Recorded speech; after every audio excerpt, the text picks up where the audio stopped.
I had an idea for a side table, but I needed a little help. This is a story about that. I needed a piece of steel rolled into a ring, and I don't have a roller. So I called my friend Steve at the Virginia School of Metal, where I actually learned to weld, and he said he could help me out. When I showed up, he wanted to give one of his students, Darren, a lesson on the roller.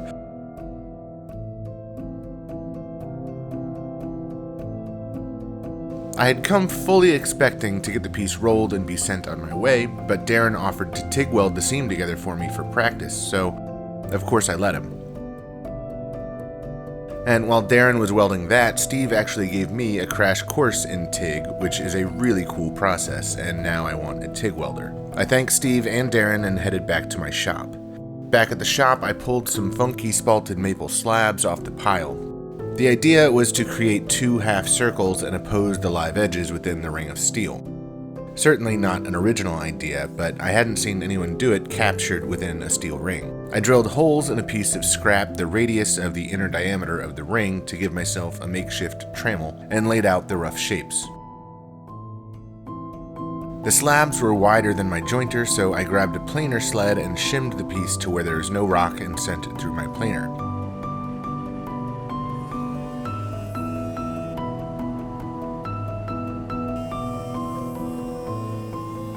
With one face true, I could flip the piece upside down and plane as usual.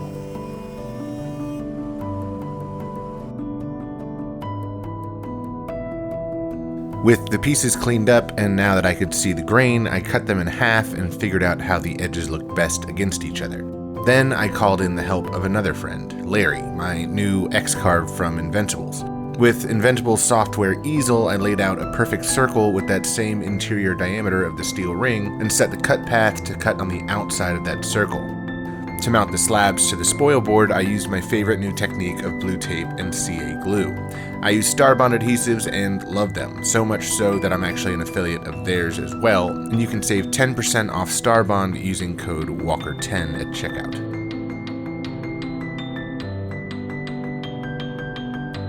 See, since I got this machine, I've been thinking about ways to incorporate it into a custom furniture shop like mine, and cutting a perfect circle out of slabs with no great reference edge seemed like a perfect use for it. If you're interested in getting yourself an X-Carve or want to learn more about easel, I'll put a link in the description.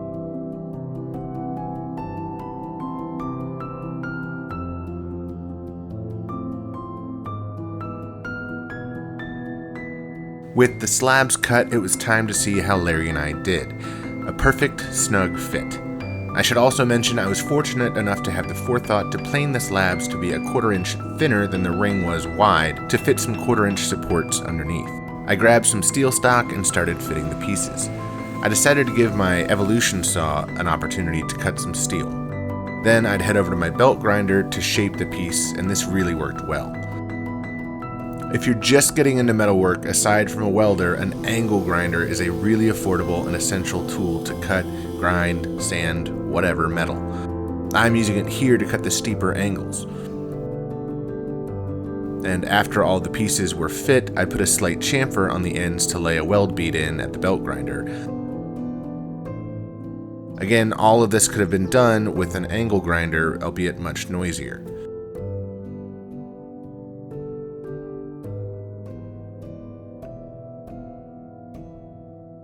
Next, with my MIG welder, I tack welded all of the bottom supports moving around the piece to manage heat dispersion as to not warp the piece, and after all my pieces were tacked, I went back and laid down full beads.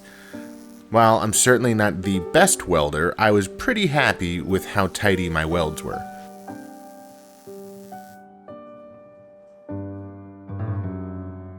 And back at the bench, there was a knot in one of the pieces of maple I needed to address, so I put a piece of foil tape over the knot and grabbed a couple squirts of Total Boat's 2-to-1 epoxy and tinted it black with artist charcoal.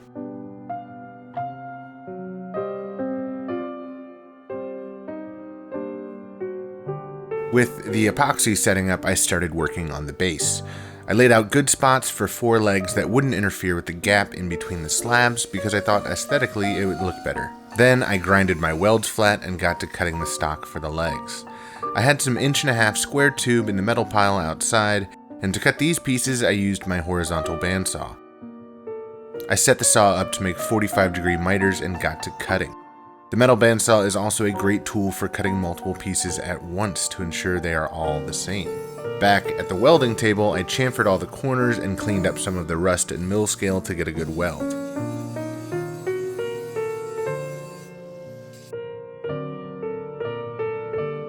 Then repeated the process of tack welding the piece together and moving around a lot to avoid warping, then laying down full beads.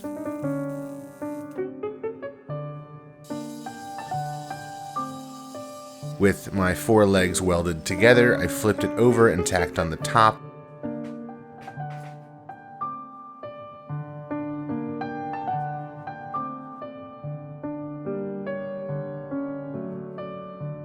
Then flipped it back over to lay down my full beads. Then I began the arduous process of grinding. I ground my welds flush, as well as got rid of all the mill scale and rust. Then I switched to a flap disc and textured the surfaces. I figured it was going to take a really long time to grind, so it was a good opportunity to experiment with my grinding positions. After all the grinding, I turned my attention back to the wood. These maple slabs had some spalt as well as some light insect damage. For the insect damage, I could have used epoxy, but Starbond makes a CA glue that's jet black. For small repairs like this, I like to use the black CA and accelerator for a near-instant fix. Then it was time to start the finishing process. I sanded all of my epoxy and CA glue flush.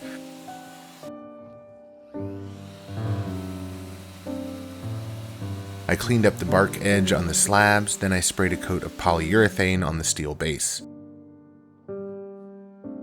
I placed my brand on the underside of one of the pieces of maple, and this is the first time I've used Simple Finish from Maker Brand.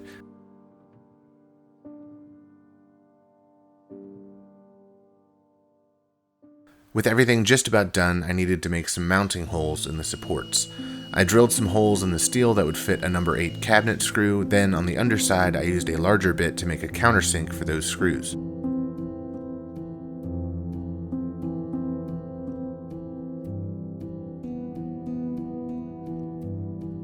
I put the maple into the base and screwed them in from underneath. I'm not really worried about wood movement too much on these 2 pieces since they're pretty small relative to themselves.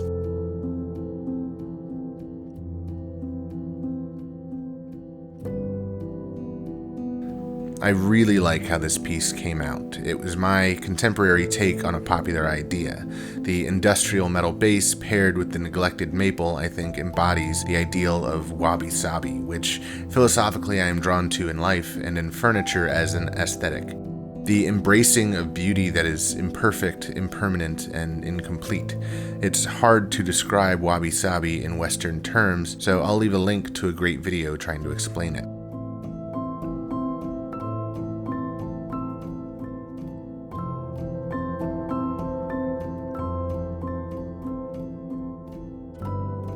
And with that, I can call this one done.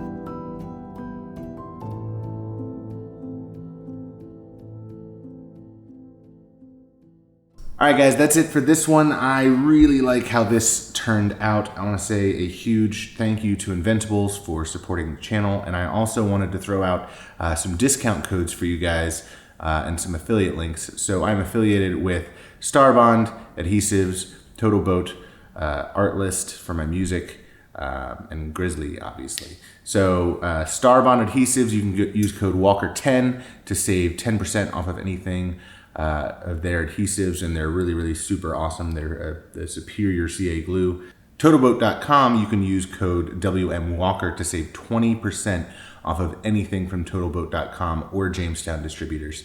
And that works on tools and stuff too at Jamestown Distributors. Grizzly, I'll leave a link in the description to all the tools in my shop that you can get 10% off using code Walker10.